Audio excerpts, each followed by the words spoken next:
E o programa Ciência de hoje é assinado por Neide Ribeiro. Ciência. O relatório do Centro de Investigação Comum da União Europeia, publicado recentemente, diz que as ondas de calor que atingiram a Europa potenciaram a seca e podem causar uma diminuição das colheitas. Marta Leandro, vice-presidente da Quercus em Portugal, refere que esta situação se deve às alterações climáticas e alerta que, se nada for feito, o cenário tende a piorar. Nós temos a montante todo este cenário de ondas de calor e de falta de precipitação, não é? E temos o país e várias regiões do mundo em situação de seca extrema e seca severa. Tem, de facto, a ver com todo este cenário de vivemos uma alteração climática já com efeitos muito visíveis. O que é que está a montante, por sua vez, da alteração climática que vivemos? A nossa dependência dos combustíveis fósseis, ou seja, são os combustíveis fósseis que o seu uso intensivo que causou e está a causar e está a agravar todos estes fenómenos cada vez mais frequentes e extremos.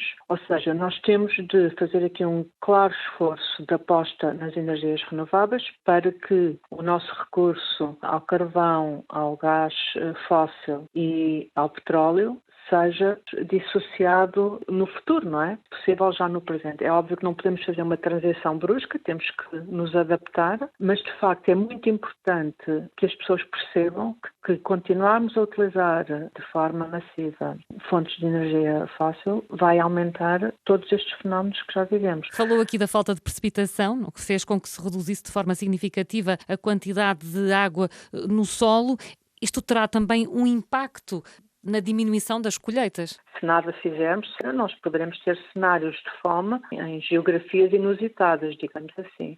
Nós vemos que até as espécies autóctones em Portugal, os sobreiros, as quercíneas, os carvalhos, estão já a dar sinais de que estão fortemente afetados por esta situação de stress hídrico. A própria Direção-Geral de Agricultura e Desenvolvimento Rural da Comissão Europeia já tinha estimado no início de julho que a produção de cereais será 2,5% mais baixa do que em 2021, também devido a esta seca. Tudo isto vai ter consequências e já está a ter consequências no que respeita à nossa segurança alimentar. Portugal é um país que importa cerca de 2/3 dos alimentos que consome. Portanto, a questão da segurança alimentar em Portugal é muito importante que seja, digamos, vista e encarada de uma forma muito mais resoluta e com uma urgência que realmente já se coloca, até porque não faz sentido estarmos a promover cadeias de média e longa distância na distribuição,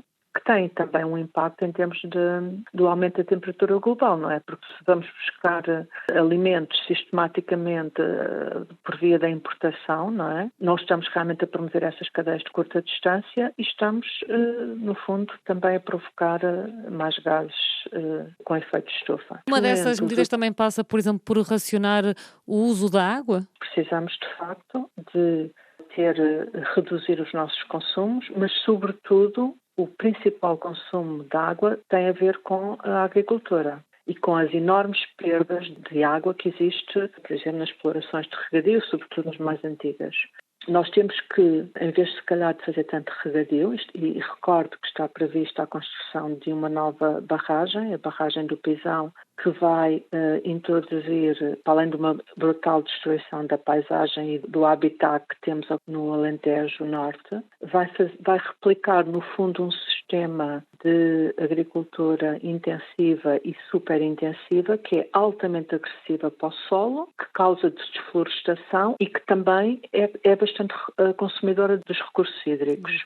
Ou seja, nós estamos, no fundo, a continuar a insistir no modelo de regadio, em detrimento das culturas tradicionais de sequeiro, que são muito mais adaptadas às condições climáticas e às condições do próprio solo que nós temos, numa Península Ibérica e num país como o nosso, que é um dos mais vulneráveis do mundo, porque toda a região mediterrânica é considerada uma das mais vulneráveis do mundo às alterações climáticas.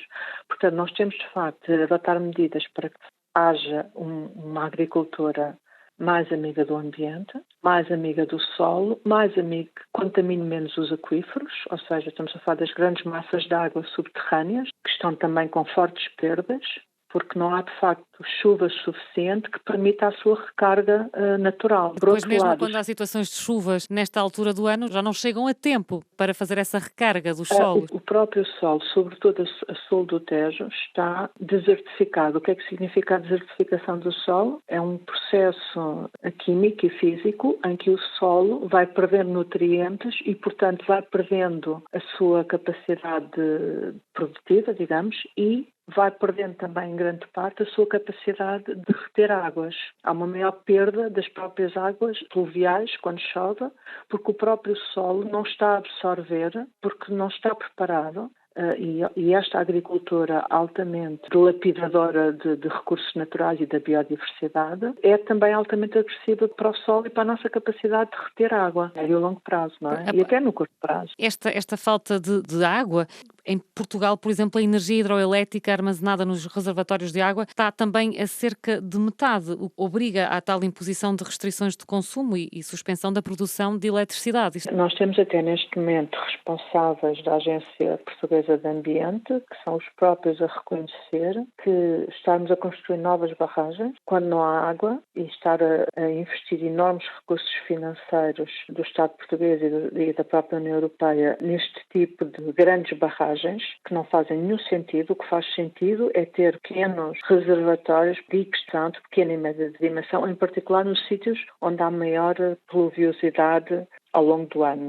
São importantes os hábitos individuais, apesar de o consumo das famílias ser muito menor do que, como disse, sobretudo o consumo industrial e, em particular, o consumo agrícola. Mas o que nós precisamos realmente são de soluções mais estruturais, de aproveitar as chamadas águas cinzentas, reutilizá-las para determinado tipo de lavagens, regas, até mesmo nos autocolismos das residências. Cá não faz o mínimo sentido estar a utilizar água potável. Portanto, nós temos que realmente aprender a gerir, mesmo a nível doméstico, os nossos recursos hídricos de uma forma muito mais eficiente. Se nada for feito, esta parte da Europa que está a ser afetada pela seca extrema, os habitantes desta parte da Europa correm o risco de, daqui a vários anos, se tornarem refugiados climáticos? As previsões em Portugal é que o território nacional a sul do Tejo poderá, até ao final do século, vir a tornar-se um deserto. Sim, eu acho que há esse risco se, de facto, não forem adotadas medidas de adaptação de uma forma muito célere e com muito rigor. E é muito importante que, até ao final desta década, se perceba que mitigar as alterações climáticas é fundamental e por isso também vemos com muita preocupação, por exemplo, o facto de a União Europeia, sim, a guerra da Ucrânia obviamente também não ajudou nada, mas a União Europeia, por exemplo, a Comissão e recentemente o Parlamento Europeu adotaram uma classificação tanto do gás como de energia nuclear, como energias sustentáveis. Portanto, a nível político, há aqui realmente sinais díspares e que não vão ajudar a resolver esta questão, não é? Que se coloca em Portugal de uma forma particularmente acutilante. É o ponto final na rubrica Ciência. Nós, já sabes, estamos de regresso na próxima semana. Até lá, fico bem.